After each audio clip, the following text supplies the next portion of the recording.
नमस्कार. सध्या अमेरिकेत चालू आहे नाताळाच्या सुट्ट्या. म्हणून आम्ही एक आठवडा आमच्या मित्राकडे फ्लोरिडाला जायचं ठरवलं. सिक्युरिटी चेकिंग आणि सगळं करून आम्ही विमानात येऊन बसलो. विमान तसं आमचं वेळेवरच होतं. बसल्यावर खिडकीतून पाहते तर काय, बाहेर चांगला बर्फ पडत होता. 15 मिनटं झाले तरी विमान जागचं काही हललं नाही. त्यानंतर विमान एअरपोर्टच्या आतल्या आतच हळूहळू चक्रा मारत होतं.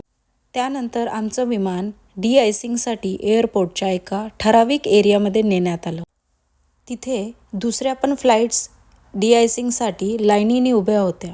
एकानंतर एक सगळ्या फ्लाईट्सवर डी-आयसिंगचा स्प्रे करण्यात आला. आता डी-आयसिंग म्हणजे काय? डी-आयसिंग ही एक सेफ्टी प्रोसिजर असते आणि ही खूप महत्त्वाची असते. डी-आयसिंगमध्ये स्पेशल असा लिक्विड स्प्रे करण्यात येतो.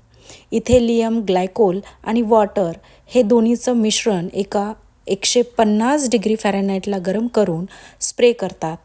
त्यामुळे विमानावर गोठलेला बर्फ आणि पडणारा बर्फ व दवबिंदू वितळून जातात. विमानावर पडलेला बर्फ जर काढला नाही तर विमानाच्या पंखांचा आकार बदलतो आणि विमान उडण्यास प्रॉब्लेम होतो. म्हणजे विमानाचा कंट्रोल चुकतो आणि विमान खाली पडू शकतं. अशा प्रकारे आमच्या विमानाचं डी-आयसिंग झालं.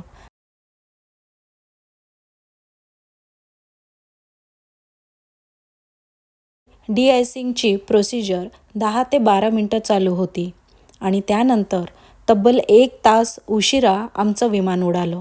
तुम्हाला जर माझा व्हिडिओ आवडला असेल तर चॅनलला नक्की सबस्क्राईब आणि लाईक करा.